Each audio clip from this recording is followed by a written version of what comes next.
Proudly brought to you by Bonham Sawmills and also Truck Traders of Mangambia. And this is the second last heat for the Classic tonight prior to the Classic qualifier for the B main. And they're lining up well, John. This looks to be quite a strong heat with Max Dumsney sitting right in behind Gary Rush. We've got Mick Rowell in car number 14. Skip Jackson, who is a regular over at the Knoxville track, goes over there in the off-season. Coming around now for Gibson Freight and Frank's Auto Parts.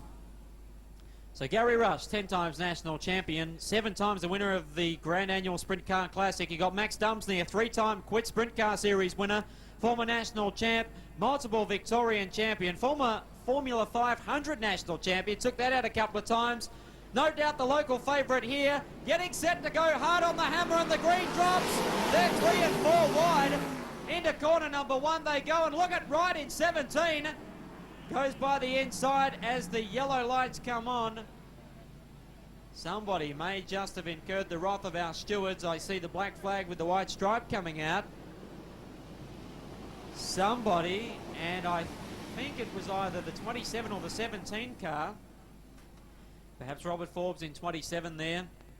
Means that he's racing under protest. When this one's finished, he can hop out of his car, come up here for a friendly chat with the stewards. Now back to corner number 3. They're nearing the Knoxville line.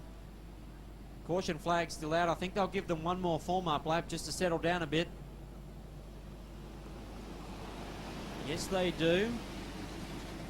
Jeff Drew in 99 up against what looks to be the 27 of Robert Forbes.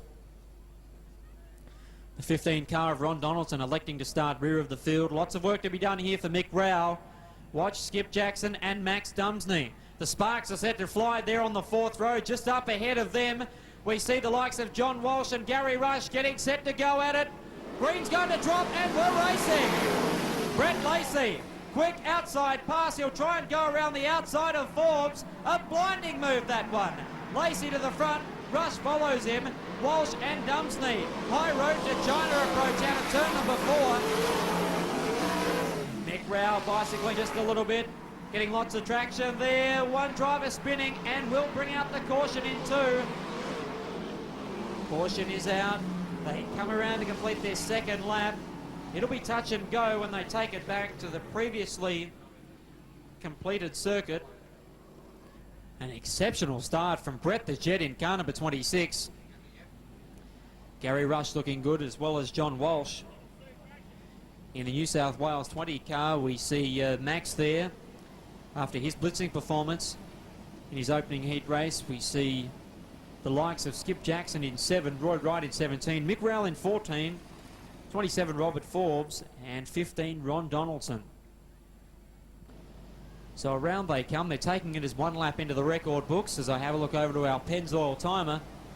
9 remaining. Brett the Jet to lead them in.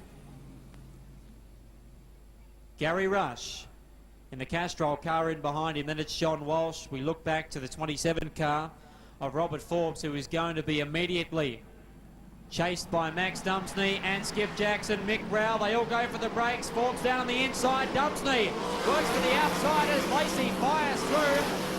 He throws it deep into corner number 1, hooks it down on the inside, but it's Gary Rush, the man on a mission here with Dumsney beginning to catch him. I'll get some lap times for you on Max Dumsney, who now is clear. Rush in car number 2, chasing Brett Lacey in 26. The pair of them working turns 3 and 4, but Rush now really catching him. Vintage Gary Rush, a 12.52 from Max Dumsney. Gary just making a minor mistake there coming out of the second corner. He appears to be very hooked up indeed. This is a super quick racetrack. 12.95 from Max Dumsney again. The car is very hooked up, flipping the cushion going into turn number 1. But it's Brett Lacey, the man who captured the National Sprint Car Championship back in 1987, I think it was in the running for the inaugural Quid Sprint Car Series. Really has a wealth of experience. Of course, his father, Nipper Lacey, a former expert around Premier Speedway, here looking on this evening. Backstretch action. Brett pulling away from Gary Rush. Max Dumsney now beginning to get a sniff of Rush for second. We look back to John Walsh, who's holding down 4th, Skip Jackson 5th, Mick Rowell 6th. 7th position is Roy Wright, and in 8th and now lap looks to be the 27 of Forbes. 1.5 laps remaining. Rush in car number 2, Dumsney, just watching his every move as Gary tucks it down on the pole line, and Will stands out of 4. A huge wheelie, that one. You've got the lubricant giants, Castrol and Valvoline going at it head-to-head in 3. There's the checkered. Brett Lacey, the victor of heat number 7. Gary Rush in car number 2, a Will standing 2nd. Ahead of Valvoline's Max Dumsney. For 3rd position, John Walsh getting in for 4th. 5th going out to Skip Jackson. 6th position going out to Roy Wright. It's 17, and as I look over to turn number 3, I didn't even pick it, I must confess. There, that's Mike Rowell that's inverted the Queensland 14 car over there off the middle of turns 3 and 4 there. John, we'll slip over there and get your report in a few moments. Thank you, Shane. We were wrapped up in that one as Max Dumsney and Gary Rush went at it, but it must have been on the final lap there going into 3, because I remember calling him through in about 5th or 6th, and then all of a sudden he was out of the equation, and by the looks of it, very nearly out of the ballpark. After that heavy impact in turn 3, you can see where the clay's been bumped off the concrete. So maybe something broke. Perhaps he just hooked a bit of tough clay over there and it threw him into the concrete barrier.